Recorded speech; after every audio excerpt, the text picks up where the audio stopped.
প্রধানমন্ত্রী পদে এক ব্যক্তি 10 বছরের বেশি থাকবেন না, এই প্রস্তাবে একমত বিএনপি সহ সব দল। তবে বিএনপি আলাদা শর্ত দিয়ে বলেছে, সাংবিধানিক কাউন্সিল বা এমন কোনো সংস্থা হলে এই সিদ্ধান্তে একমত থাকবে না তারা। বুধবার ঐকমত্য কমিশনের 6ষ্ঠ দিনের আলোচনায় দলটি আরও বলেছে, এক ব্যক্তি স্বৈরাচার হওয়ায় প্রধানমন্ত্রী নির্বাহী ক্ষমতা কমানোর মানে নেই। বুধবার জাতীয় ঐকমত্য কমিশনের দ্বিতীয় পর্বের বৈঠকের 6ষ্ঠ দিন আলোচনায় আসে প্রধানমন্ত্রীর মেয়াদ নির্ধারণ, সংবিধান ও রাষ্ট্রের মূলনীতি। অংশ নেয় বিএনপি, জামায়াত, এনসিপি সহ বিভিন্ন রাজনৈতিক দলের প্রতিনিধিরা। বৈঠকে জাতীয় সাংবিধানিক কাউন্সিলের বদলে সাংবিধানিক ও সংবিধিবদ্ধ কমিটির প্রস্তাব এসেছে বলে জানান ঐকমত্য কমিশনের সহসভাপতি।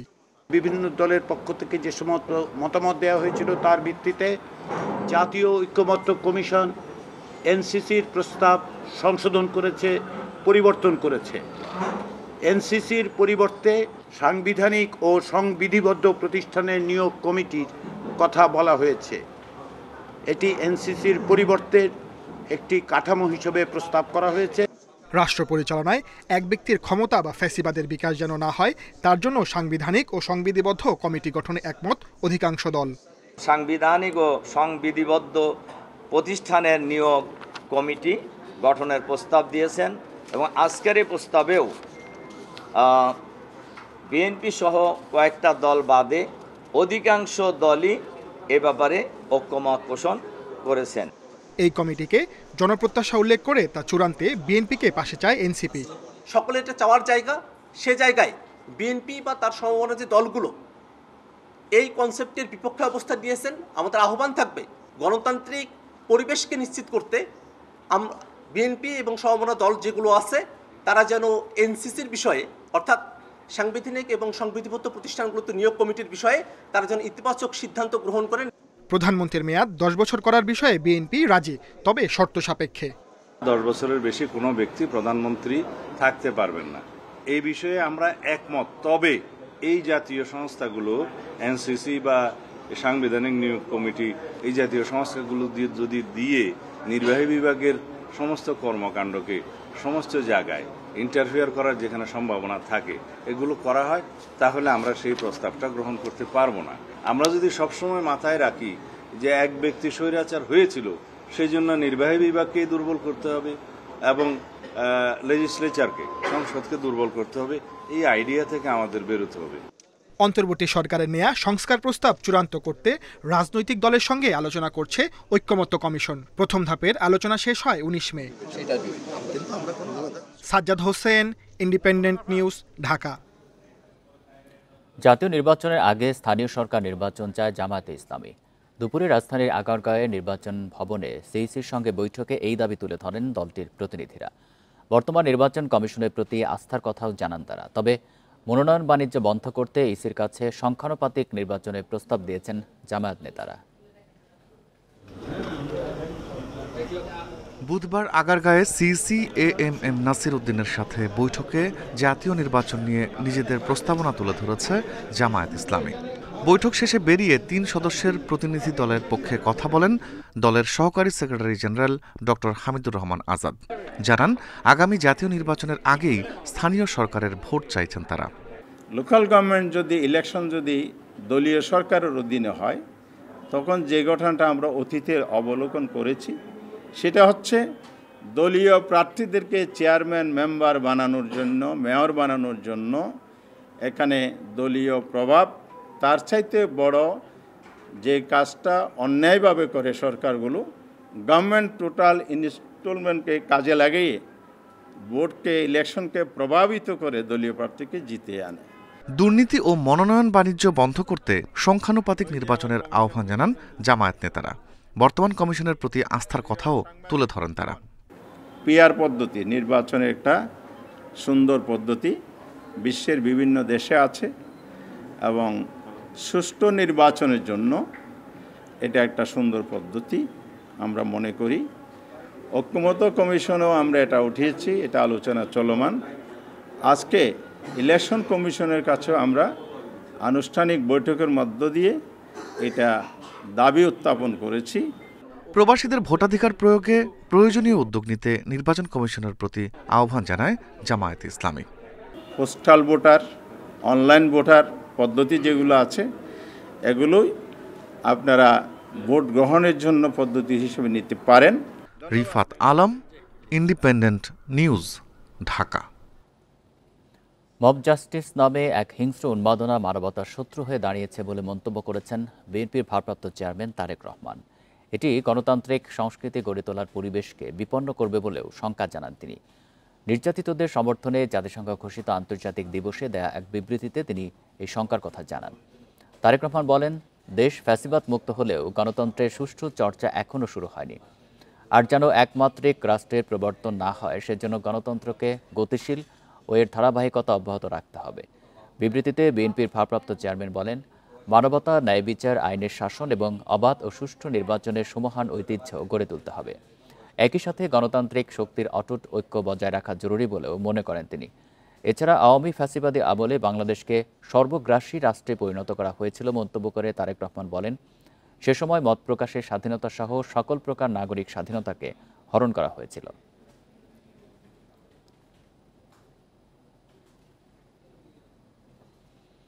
বিএনপির ভারপ্রাপ্ত চেয়ারম্যান তারেক রহমান জুলাই অভ্যুত্থান পটভূমির মূল রচয়িতা।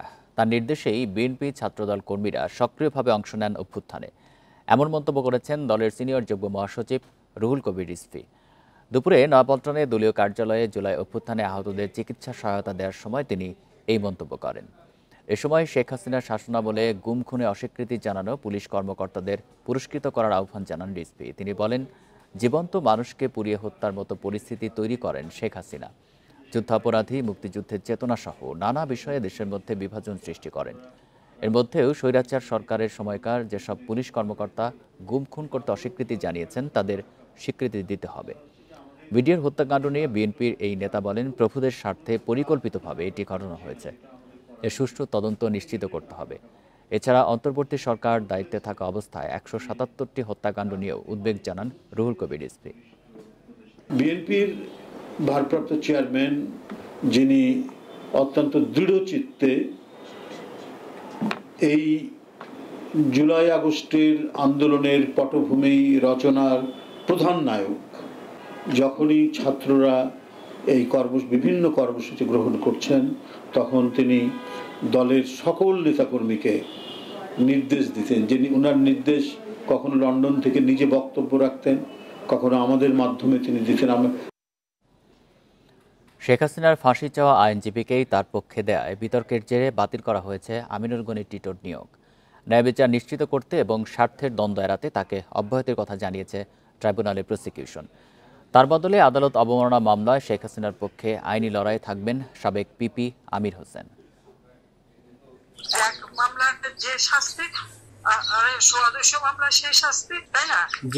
অভ্যুত্থানের মাধ্যমে ক্ষমতাচ্যুত শেখ হাসিনার সঙ্গে গাইবান্ধার আওয়ামী লীগ নেতা শাকিল আলম বুলবুলের ফোনালাপ ফাঁস হয় গত বছর অক্টোবরে। সেখানে সাবেক প্রধানমন্ত্রী বলেন, যেহেতু তার বিরুদ্ধে ২২৭টি হত্যা মামলা হয়েছে, তার মানে ২২৭ জনকে হত্যার লাইসেন্স পেয়ে গেছেন। এই ফোন কলের রেকর্ড তুলে ধরে ২ জনের বিরুদ্ধে আদালত অবমাননার মামলা করে ট্রাইব্যুনালের প্রসিকিউশন।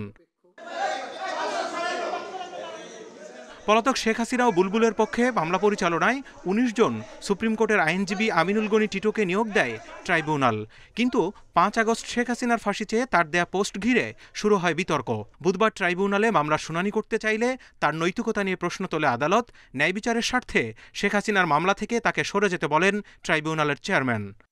ওটি আমার রাজনৈতিক দৃষ্টিভঙ্গি ছিল, আর এটা পেশাগত আমার সততা। আমি একজন আইনজীবী হিসেবে আমার ৩৬ বছরের ক্যারিয়ার কোনো স্পট নেই। আজকের এই পুরো ঘটনার ভেতর দিয়ে আমি খুব বেশি মানে আমাকে বলতেই পারি যে আমি একটু এম্বারাসিং একটা সিচুয়েশনের ভিতর কিছুটা। পরে এই মামলায় ঢাকার বিশেষ আদালতের সাবেক পিপি আমির হোসেনকে শেখ হাসিনার আইনজীবী নিয়োগ করা হয়। তার বিরুদ্ধে মানবতা বিরোধী অপরাধের মূল মামলায়ও রাষ্ট্রের নিয়োগ করা আইনজীবী তিনি। এই মামলায় স্টেট ডিফেন্স থেকে তাকে প্রত্যাহার করিয়ে অ্যাডভোকেট জনাব আমির হোসেনকে এই মামলায় নতুন করে স্টেট ডিফেন্স হিসেবে এঙ্গেজ করেছে এবং এই মামলায় পরবর্তী প্রসিকিউশন এবং স্টেট ডিফেন্স এবং অ্যামিকাস কিউরি ৩ জনের পক্ষ থেকেই পরবর্তী শুনানি। শেখ হাসিনার আদালত অবমাননার মামলায় অ্যামিকাস কিউরি এওয়াই মশিউজ্জামানকে প্রস্তুতির জন্য ১ সপ্তাহ সময় দিয়েছে ট্রাইব্যুনাল। পরবর্তী শুনানি হবে ২রা July. Zahidul Bashar, Independent News, Dhaka.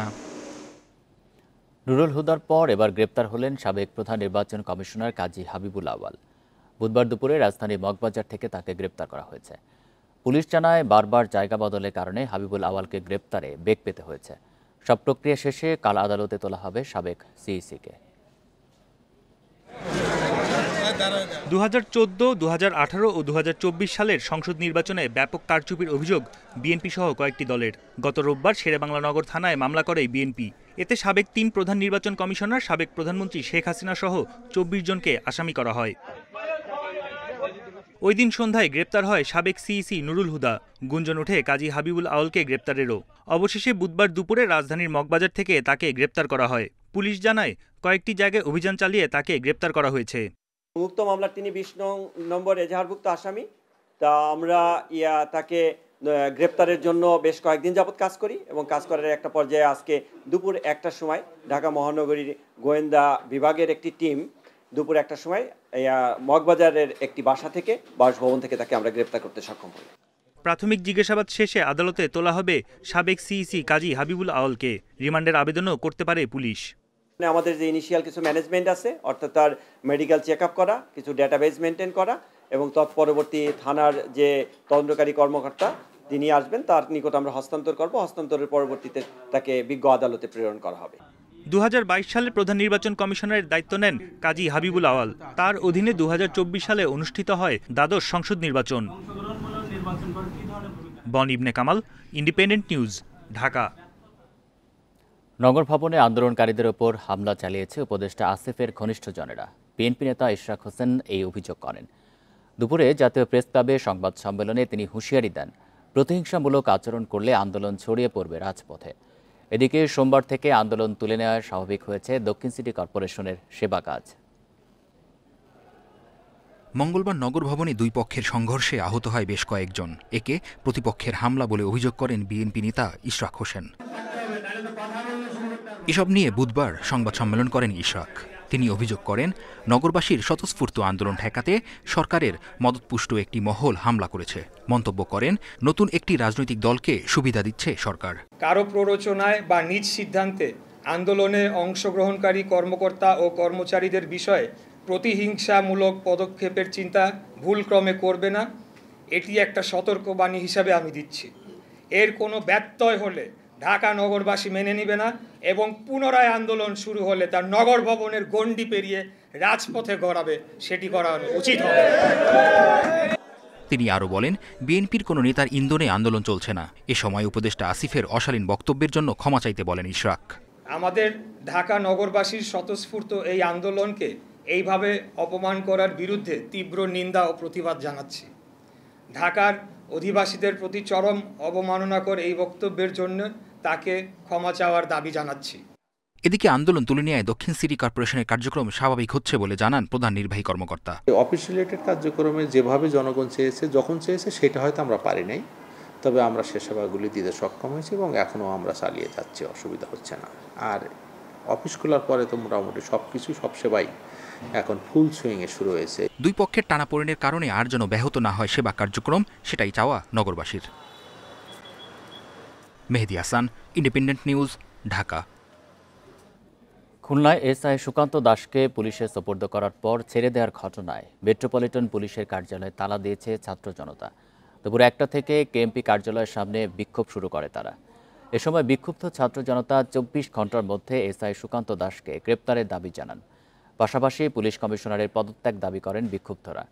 এদিকে পুলিশ কমিশনার জানান, এসআই সুকান্তের বিরুদ্ধে মামলা থাকলেও সেগুলো তদন্তাধীন রয়েছে, এই কারণে তাকে ছেড়ে দেওয়া হয়েছে। বর্তমানে তিনি নিজ কর্মস্থল চুয়াডাঙ্গার আলমডাঙ্গা থানায় ফিরে গেছেন। এর আগে মঙ্গলবার বিকেলে ইস্টার্ন গেট এলাকা থেকে বিক্ষুব্ধ ছাত্র জনতা এসআই সুকান্ত দাসকে ধরে পুলিশের সোপর্দ করে। তার বিরুদ্ধে খুলনা মহানগর বিএনপির সভাপতির বাড়ি ভাঙচুরের মামলা রয়েছে।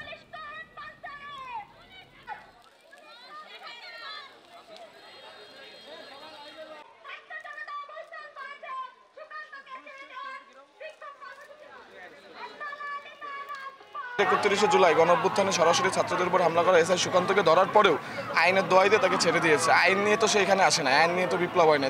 দুইটা মামলা, একটা বিবাহিত তদন্তাধীন আছে আর একটা কেএমপিতে। তো তদন্তাধীন অবস্থায় মামলাগুলো শেষ না হওয়া পর্যন্ত, তদন্ত শেষ না হওয়া পর্যন্ত আমরা বলতে পারি না কে কতটুকু, মানে কোন অপরাধে কে কতটুকু দায়ী। গোপন বন্দিশালায় আমেরিকান সহ বিদেশিরা জিজ্ঞাসাবাদ করতেন গুমের শিকার ব্যক্তিদের। তাদের বলা হতো ফরেন গেস্ট। এমন তথ্য উঠে এসেছে গুম কমিশনের প্রতিবেদনে। তবে এই বিদেশি ব্যক্তিরা সরাসরি নির্যাতনে অংশ নিতেন না বলেও উল্লেখ করা হয় প্রতিবেদনে। গুম কমিশনের দ্বিতীয় প্রতিবেদনে উঠে এসেছে চাঞ্চল্যকর তথ্য। 4 জন দেয়া প্রতিবেদনে এক ভুক্তভোগীর সাক্ষ্য তুলে ধরে বলা হয়, ডিবি হেফাজতে থাকা অবস্থায় 2 জন আমেরিকান তাকে জিজ্ঞাসাবাদ করেন। 6 মাস পর আবারও ডিবিতে নেওয়া হলে সেখানে আগের সে 2 আমেরিকান ছাড়াও আরও কয়েকজন মার্কিন নাগরিক ছিলেন। প্রতিবেদনে বলা হয়, আরেকজন বন্দী ডিজিএফ এর হেফাজতে আটক থাকার সময় তাকে একজন ইংরেজিভাষী বিদেশি জিজ্ঞাসাবাদ করতে এসেছিলেন বলে কমিশনকে জানিয়েছেন। প্রতিবেদনে আরও বলা হয়, ভারতের সঙ্গে গড়ে ওঠা সম্পর্কের পাশাপাশি আওয়ামী লীগ দীর্ঘদিন ধরে সন্ত্রাস বিরোধী লড়াইয়ের নামে পশ্চিমা সহযোগিতা থেকেও লাভবান হয়। এই যে গুমের সংস্কৃতি, এইটা কিন্তু একটা মানে ভয়াবহ আকারে বাংলাদেশের রাজনৈতিক, অর্থনৈতিক এবং দায়মুক্তির সংস্কৃতি হিসাবে গড়ে উঠেছিল। তৎকালীন সরকার এবং সরকারের নিয়ন্ত্রণাধীন যেই বাহিনীগুলো ছিল তারা কিন্তু এই গুমকে হাতিয়ার হিসেবে ব্যবহার করেছে। কমিশন এখন পর্যন্ত 1850টি অভিযোগ থেকে 1350টি অভিযোগ যাচাই বাছাই শেষে এ প্রতিবেদন তৈরি করে। এতে বলা হয়, বিদেশিরা সরাসরি নির্যাতনে অংশ না নিলেও তাদের উপস্থিতি এই গোপন আটক ব্যবস্থাকে বৈধতা দিয়েছিল। তাদের যে আইনি সহযোগিতা পাওয়ার কথা, তারা যে ভুক্তভোগী, এইটা আমাদের দেশের ক্রিমিনাল জাস্টিস সিস্টেম একেবারেই ডিসফাংশনাল ছিল গত 15-16 বছর, যেটার কারণে তারা কিন্তু ভুক্তভোগী, তারা জামিন সময় মতো পান নাই। আওয়ামী লীগ সরকার পতন হলে গুম ও আয়নাঘরের বিষয়টি আবার সামনে আসে। গত 27 আগস্ট অবসরপ্রাপ্ত বিচারপতি মইনুল ইসলাম চৌধুরীর নেতৃত্বে 5 সদস্যের গুম তদন্ত কমিশন গঠন হয়। Khaled Raihan, Independent News, Dhaka. এনবিআরের আন্দোলনের পেছনে সুবিধাভোগী ব্যবসায়ীদের ইন্ধন দেখছেন অর্থ উপদেষ্টা। তাই বৃহস্পতিবার আন্দোলনরত কর্মীদের সঙ্গে বৈঠকের আহ্বান জানান তিনি। বুধবার সচিবালয়ে এসব কথা জানান অর্থ উপদেষ্টা। যদিও এই আহ্বানে সাড়া না দিয়ে 28 জুন মার্চ টু এনবিআর কর্মসূচির ঘোষণা দেয় আন্দোলনরত কর্মীরা। এদিকে বুধবার সারা দেশে কলম বিরতি কর্মসূচি পালন করেন তারা। এনবিআরকে বিলুপ্ত করে অধ্যাদেশ জারির পর থেকে এনবিআর সংস্কার ঐক্য পরিষদের ব্যানারে নানা কর্মসূচি পালন করে আসছেন কর্মীরা। সর্বশেষ রাজস্ব বোর্ড সংস্কারে গঠন করা কমিটির গ্রহণযোগ্যতা নিয়ে প্রশ্ন তুলে আবারও কলম বিরতি পালন করছেন তারা। সংকট নিরসনে বৃহস্পতিবার আন্দোলনরত কর্মীদের সঙ্গে বৈঠকের আহ্বান জানিয়েছিলেন অর্থ উপদেষ্টা। যদিও বুধবার টানা তৃতীয় দিনের মতো কলম বিরতি পালন করে এনবিআর কর্মীরা। পরে সংবাদ সম্মেলনে তারা জানান, অর্থ উপদেষ্টার সঙ্গে আলোচনায় অংশ নেবেন না কর্মীরা। 28 জুন সারা দেশের কর, কাস্টমস ও ভ্যাট বিভাগের সব দপ্তর থেকে এনবিআর অভিমুখে মার্চ টু এনবিআর কর্মসূচির ঘোষণাও দেন তারা। আগামীকাল অর্থ উপদেষ্টা মহোদয়ের সাথে সভার প্রস্তুতি গ্রহণ করার লক্ষ্যে আজ সকাল 10টায় একটি সভা আহ্বান করা হয়েছে। তবে নোটিশটি এনবিআর সংস্কার ঐক্য পরিষদকে পাঠানো হয়নি। ধরে নেওয়া যায় একদিন আগের তারিখ দিয়ে জারিকৃত এই সভার নোটিশটি একটি আইওয়াশ ছাড়া আর কিছুই নয়। এদিকে সচিবালয়ে অর্থ উপদেষ্টা বলেন, এনবিআর সংস্কার প্রক্রিয়াকে বাধাগ্রস্ত করতে কর্মচারীদের চলমান আন্দোলনের পেছনে ব্যবসায়ীদের ইন্ধন কাজ করছে। কর্মস্থলে অনুপস্থিতির ফলে সারা দেশের ব্যবসা বাণিজ্য, আমদানি রপ্তানিতে প্রভাব পড়ছে বলে জানান তিনি। এটা তো আপনার আমার ব্যাপার না, পুরা দেশের আপনার ব্যবসা বাণিজ্য, শুধু রাজস্ব ছাড়াও তো ব্যবসা বাণিজ্য, পোর্ট, ল্যান্ড পোর্ট, আইসিটি, এগুলো তো সব ব্যবসা বাণিজ্যের রিলেটেড, পার্সোনাল তো আছেই। অতএব আমি আশা করি ওটা কালকে, আমি বলছি এমন কোনো সমস্যা নাই পৃথিবীতে যে সমস্যার সমাধান করা যাবে। বৃহস্পতিবার দুপুর 12টা থেকে বিকাল 5টা পর্যন্ত আন্তর্জাতিক যাত্রী সেবা ও রপ্তানি ছাড়া এনবিআরের সব দপ্তরে অবস্থান কর্মসূচি ও কলম বিরতি পালন করবে কর্মীরা। Amirul Islam, independent News, Dhaka. শুরু হয়েছে এবারের জাতীয় বৃক্ষ মেলা। বন অধিদপ্তরের উদ্যোগে চীনমন্ত্রী আন্তর্জাতিক সম্মেলন কেন্দ্রের পাশের মাঠে আজ শুরু হয়েছে এই মেলা। এবার রাজনৈতিক সিন্ডিকেট নয়, সম্পূর্ণ লটারিতে স্টল বরাদ্দ পেয়েছেন বিক্রেতারা। প্রথম দিনই মেলায় এসেছে হাজার প্রজাতির দেশি বিদেশি বৈচিত্র্যময় বৃক্ষ। পরিকল্পিত বনায়ন করি, সবুজ বাংলাদেশ গড়ি স্লোগানে শুরু হলো এবছরের জাতীয় বৃক্ষ মেলা। দেশি বিদেশি নানা জাতের ফুল ফলের চারায় ছেয়ে গেছে মেলা প্রাঙ্গণ। জাতীয় বৃক্ষ মেলায় প্রথমবারের মতো বসেছে ঢাকা উত্তর সিটি কর্পোরেশনের স্টল। এখানে আছে শত বছরের ব্যবহৃত আসবাবপত্র, যা তৈরি করা হয়েছিল শাল, সেগুন, গামারি সহ দেশি গাছে। বহু বছর ব্যবহারযোগ্য এই গাছের মাধ্যমে বনায়নের উৎসাহ দিতেই এই আয়োজন। আমাদের পুরাতন কালচারগুলো কিন্তু আমাদের আকর এবং আমাদের ঐতিহ্য, যেটা একটা অ্যাস্থেটিক ভ্যালু থাকবে, অন্য আর ট্র্যাডিশনাল ভ্যালু থাকবে। প্লাস্টিক বাদ দিয়েও যে আমরা আমাদের ফার্নিচারগুলোকে সুন্দর করতে পারি, বাসাকে আরও সুন্দর করে সাজাতে পারি এবং সেটা একটা ভ্যালুয়েবল জায়গায় দেখাতে পারি, সেই ডেমনস্ট্রেশনগুলো আমরা করছি। মেলায় ১৩৫টি স্টল বরাদ্দ দেয়া হয়েছে। তবে এবারই প্রথম রাজনৈতিক সিন্ডিকেট ভেঙে সম্পূর্ণ লটারিতে স্টল বরাদ্দ পেয়েছেন বিক্রেতারা। সমস্যাগুলো ছিল আগে পানির এবং বিভিন্ন রকম আমাদের গাছ, কোন গাছ কোন পর্যন্ত রাখতে পারবো, এটার সীমাবদ্ধতা ছিল। তো এগুলো সব কিছু নিয়েও যেগুলো প্রবলেম আছে সেগুলো আমরা সমাধান করার মতো। মানে রাজনৈতিক প্রভাব সিন্ডিকেটের মাধ্যমে আগে যেভাবে সবসময় হইতো, তো ওইভাবে হয় না, এটা এবার লটারির মাধ্যমে হয়েছে। এটা সবার জন্যই খুবই ভালো হয়েছে। মেলা পরিদর্শনে আসেন পরিবেশ ও বন উপদেষ্টা সৈয়দা রিজওয়ানা হাসান। তিনি জানান, বিদেশি ফল ও ফুল গাছের চাহিদা বেশি থাকায় মেলায় ছাদ বাগান উপযোগী গাছের মজুদ বেশি। এর পাশাপাশি দেশীয় প্রজাতির গাছ বিক্রির পরামর্শ দেন তিনি। এবার আমরা ইউক্যালিপটাস এবং আকাশমণি একেবারেই না আনার জন্য বলে দিয়েছি। তো যেটা বললাম যে পরিবর্তনের প্রক্রিয়াটা আসলে ধাপে ধাপে যেতে হয়, তো একবারেই সব করা যায় না। আর গ্লোবালাইজড এই যুগে দেখবেন এয়ারপোর্টে অনেকে বিদেশ থেকে অর্কিড নিয়ে আসে। তো অবশ্যই আমাদের ইচ্ছা থাকবে, আমাদের উদ্দেশ্য থাকবে যে আজকে থেকে নিয়ে শুরু করে এর পরের বৃক্ষ মেলাগুলোতে দেশীয় প্রজাতির গাছগুলোর আরো ভালো করে তুলে ধরতে। এবারের বৃক্ষ মেলা ২৫ জুলাই পর্যন্ত সকাল ৯টা থেকে রাত ৯টা পর্যন্ত খোলা থাকবে। Shahriar Anirban, independent News, Dhaka. এই ছিল বিরতিহীন রাত ৯টায় বাংলাদেশে ইন্ডিপেন্ডেন্ট টেলিভিশনের সব খবরে। আরো বিস্তারিত জানতে চোখ রাখুন ফেসবুক, ইউটিউব এবং এক্সে। ধন্যবাদ সবাইকে।